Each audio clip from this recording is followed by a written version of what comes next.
We finally got a video, man. Got a video to react to from Jimmy High Roller. Now it's been 3 months. 3 months since you posted a new video, man. I don't know what's going on with you, but your posting need to be more consistent. 3 months? You must have something going on. I don't know, but we finally got a video from Jimmy High Roller, and we finna get into the video. Let's get it.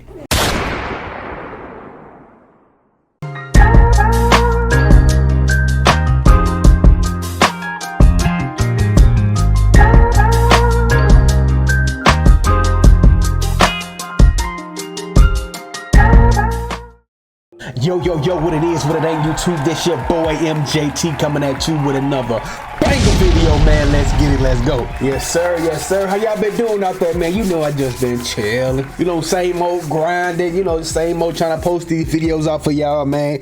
And yes sir, we got a video that we finna react to. We just witnessed one of the greatest seasons of all time. Now, if you didn't know that OKC just won a championship, they was the best team all season, and they deservedly won a championship. Now, it did come with a caveat. My boy Tyrese Halliburton just got knocked out the game with a torn Achilles. Prayers up, man. Hoping for a speedy recovery. That's from anybody who got injured this season, man. It's been a reckless season when it comes to injuries. Yeah, man. But it was one for the ages. I ain't gonna fake it. 2 young teams, not the biggest media coverage teams. They was in the finals, and yeah, man, hey, it was good basketball to me. I don't know about everybody else, but it was definitely good basketball. But we finna react to this video, man. Hope you like, comment, and subscribe, and let's get into the video. I'd be lying if I said we didn't see this coming. I'd be lying if I said we didn't see this coming. Yeah, we kind of saw it. Win record-setting team who's been the overwhelming favorite to win the title this season for practically the entire season, winning the title. This is not an underdog story or one riddled with ups and downs, capped off with an improbable rise to glory. But it should have been one of the youngest teams in the league with relatively little experience, aiming for a prize their franchise has only come within reaching distance of once before. Instead, this was a 100-game slaughter, a season of blowouts, absurd margins, awards, and shattered records. A season so dominant that skepticism turned into optimism, which quickly became expectation. And yet that boy Shea had one of them seasons for the ages, though. MVP, Western Conference MVP, Finals MVP, scoring title, best record in the league. Like, that man had a season for the ages. One of the most underrated seasons of all time that nobody's going to talk about because of the OKC Thunder. But yeah, Shea had one of the most underrated seasons of all time, definitely. 2025 OKC Thunder didn't just meet those expectations, they obliterated all of them.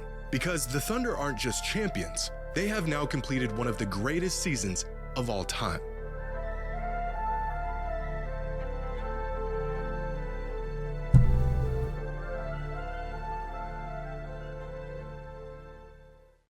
Today's video is sponsored by SeatGeek. Whether you're looking for concert tickets or the best seats at the game, SeatGeek has it all. The #1 rated ticketing app with over even among champions, in the history of the NBA, 79 different teams have been crowned champions. 79 teams that beat the odds and achieved basketball immortality. But even among champions, there's an even more exclusive club. Teams that didn't just win a title, but set entirely new standards on what is achievable in a single season. Of these 79 title-winning teams, only 8 of them achieved these 3 key metrics: a net rating of at least 10, an average margin of victory of at least 10, and at least 65 wins throughout the regular season. Those teams are the 71 Bucks, the 72 Lakers, the 92, 96, and 97 Bulls, the 08 Celtics, the 2015 Warriors, and the 2017 Warriors. Damn.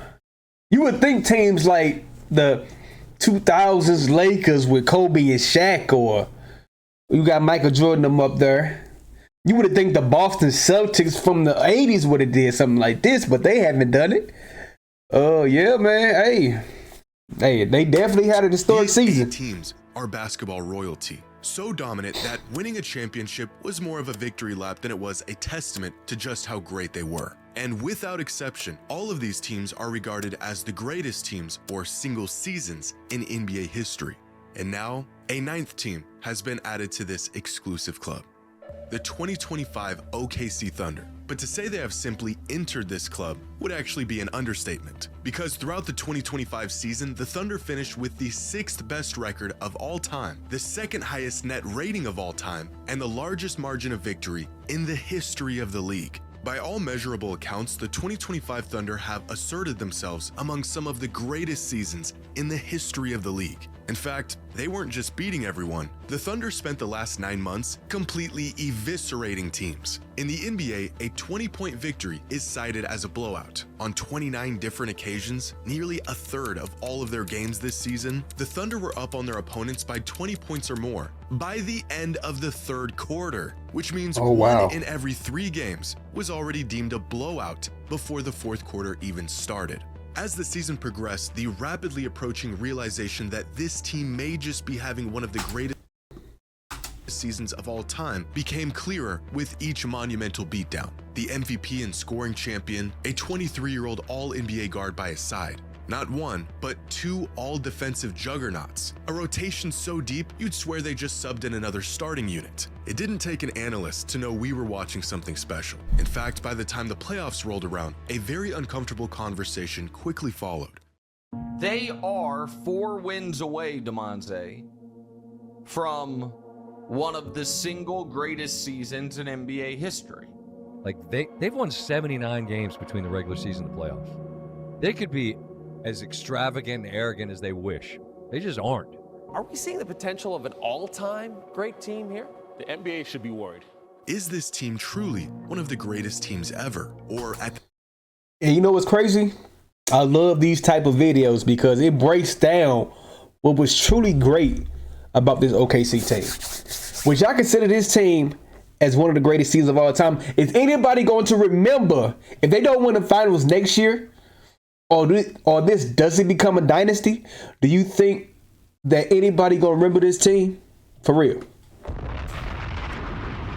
Is anybody gonna remember this team? It's just, man, hey, get them boys some credit. There it is. That's what I meant to do.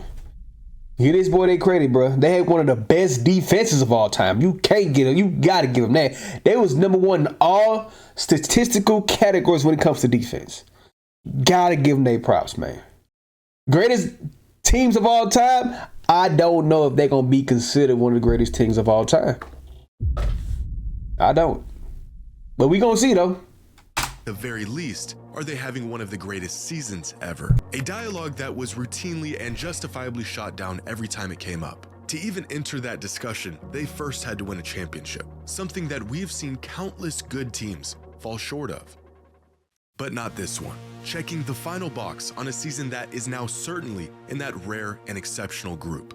But of all the things this Thunder team has in common with the greats that came before it, how they managed to pull it off is what sets them apart. Among the requirements of nearly every championship team are talent, depth, defense, execution, and experience. After all, the one glaring hole in OKC's armor going into the playoffs was their lack of it. The regular season and the postseason have become so disconnected in recent years that winning 68 games in historic fashion isn't nearly convincing enough if you haven't proven yourself in the playoffs. And as we all know, the road to a championship usually takes years, with countless casualties along the way. Players coming and going, heartbreak, entire roster identities changing in search for a winning formula. But this team didn't just win it all. They won it way faster than they should have. Over the last 30 seasons, the average age across the NBA is about 26.8 years old. Throughout that same time span, the average age of championship-winning rosters is about 2 years older at 28.8 years old. Championship rosters are usually comprised of players with more experience, they're more battle-tested, and in many cases have spent years falling short of a championship before they finally achieve their ultimate goal.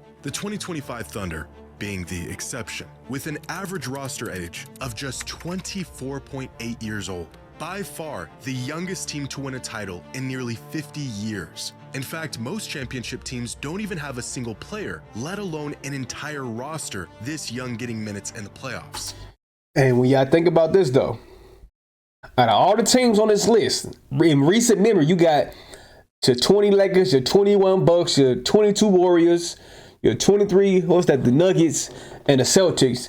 This is the most complete team that can go for a dynasty tag.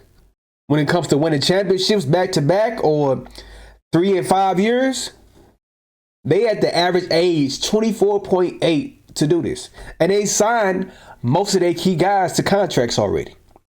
So they're going to have this team next year. So I feel like they're the most likely team that can at least win two or three championships in 5 years. I'll give it to them. I don't think that will happen, but they're the most likely team because they're so young. So not only have the Thunder just put together one of the most complete and dominant seasons the league has ever seen, they did it about 4 years ahead of schedule. So what is next for a team that essentially checked off every single box in a season? The burden of proving they can do it again.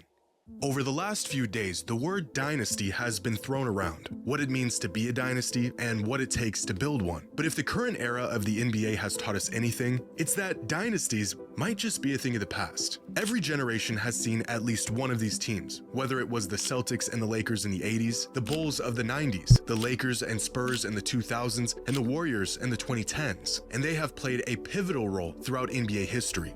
At least they did, up until recently. Since 2019, the NBA has seen a different champion every year, 7 different teams across 7 seasons, the longest span of unique title winners in NBA history. As if winning a championship wasn't difficult enough, winning another one is magnitudes more difficult. And in recent times, it has become nearly impossible. And I think that's the reason.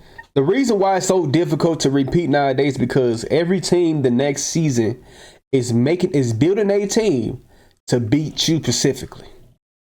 Every team. Just like the Celtics last year. OKC's, you got your New York Knicks, who beat them this year. Teams like that will really build their team to literally beat you specifically. That's one of the hardest things to do, like to repeat. And then you're in the Western Conference. The Western Conference always improves. Way much more than the Eastern Conference. So it's like, yeah, it's definitely hard to win back to back nowadays. Every team that shows signs of building something that will truly last comes the stark reminder that it probably won't. Players seeking greener pastures, a championship run often bringing out the egos in everyone involved. They lose sight of the team. Sometimes it can simply be a logistical nightmare to keep a winning team together. Injuries can throw off timelines, young players get too expensive, old players get even older, the mileage adds up, and the window closes a whole lot faster than you would ever expect. Which means one of two things is true. Either we are truly in the era of parity and analytics, the speed of information, modern day roster constructions, and the depth of talent has made it virtually impossible to build a lead on the competition, or there will be a dynasty of the 20s. We just haven't seen it yet, but we may be looking at one in the making. In a league where talent is a rotating door and assets are thrown around like cheap commodities, the Thunder have taken an unconventional route to a title, actually developing players and building from within. Roster continuity is an ever-increasing point. And because of that damn Paul George trade, I will never hear the end of that damn trade. Never. Of emphasis in the NBA today. Recent history has shown that the once viable method of building top-heavy super teams centered around a couple of superstar talents with little to no supporting cast was a failing model. The smartest organizations around the league shifted their focus away from acquiring top-end talent at any cost to the more traditional and sustainable model of developing players from within and acquiring pieces based on fit rather than sheer talent. And no team has mastered the art of drafting, developing, and fit better than the Thunder have. Since 2019, the average roster continuity among championship teams, essentially how much a team stayed the same from one season to the next, was about 61%. That means, on average, 61% of these championship teams' minutes were filled by players from the previous season's roster. The 2025 Thunder had a roster continuity of 79%, meaning the vast majority of their minutes were played by guys who they purposefully built around rather than outsourcing. In this new era of deep, consistent rosters where chemistry and fit matter just as much as talent, the OKC Thunder have built the youngest, most continuous roster in the entire league while being the best team in the league. But the anomalous nature of this team doesn't end there, because the Thunder's front office has built this team for the future. I think they would be the first to admit that this immense success, although part of the plan, was not expected to come this early, and evidence of this can be found here. Among the championship teams in this era of parity, the 2020 Lakers have had the lowest payroll, winning a title with just the 11th most expensive team in the league. These other rosters sitting well amongst the most expensive teams in the NBA at the time. This year's Thunder roster had the 25th highest payroll in the NBA. This team has their future growth already baked into the numbers. Where many teams of the past had to break up their core or watch key players walk away due to money, the Thunder are one of the cheapest rosters. Look at the Suns, bro. They the highest team when it comes to payrolls, and they trash this month. They just traded KD. They best chance of winning when they had Chris Paul and a bunch of role players with Devin Booker. And they traded it. They went for that superstar three-player superstar team format, and they've been blowing up ever since. That 3 superstar team got to go. No more. No more. You gotta build a team the organic way. 1 or 2 stars or superstars and a bunch of role players. That's how you win championships, as you can see.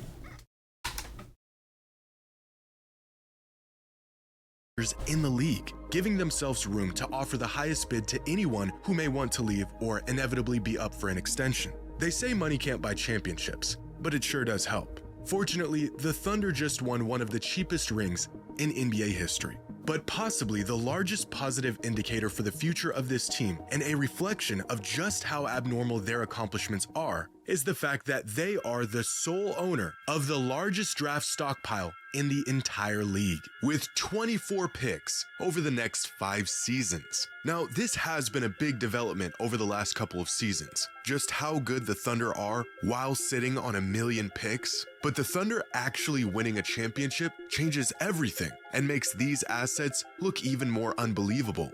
You want to see the cost of trying to win now? The teams that are highlighted represent the 8 teams that made it past the first round of the playoffs this season. Nearly all of them near the bottom of the league in terms of draft capital. Even more shocking, when we highlight the last 5 championship teams, they are the bottom 5 in the league in terms of future draft picks.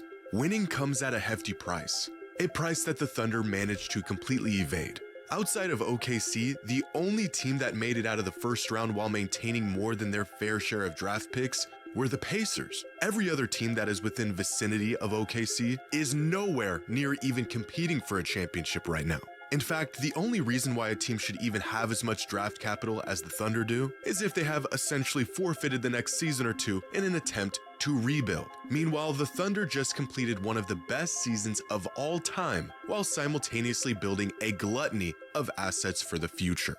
This is unheard of. Usually, in fact, almost always, you do not get to be good now and be good later. You have to go all in on one or the other. Except, of course, if you're Sam Presti and the Thunder and you are attempting to do what no team can seem to pull off, be the next great NBA dynasty.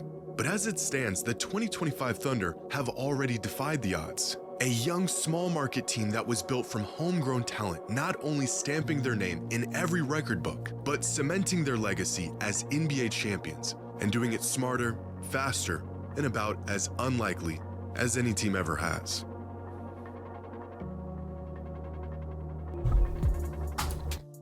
There you have it. There you have it. The damn Clippers. Paul George, everybody knows, is my favorite player, but to give up that many picks for him, at the time, I would not deny that trade because you're getting Kawhi Leonard and Paul George.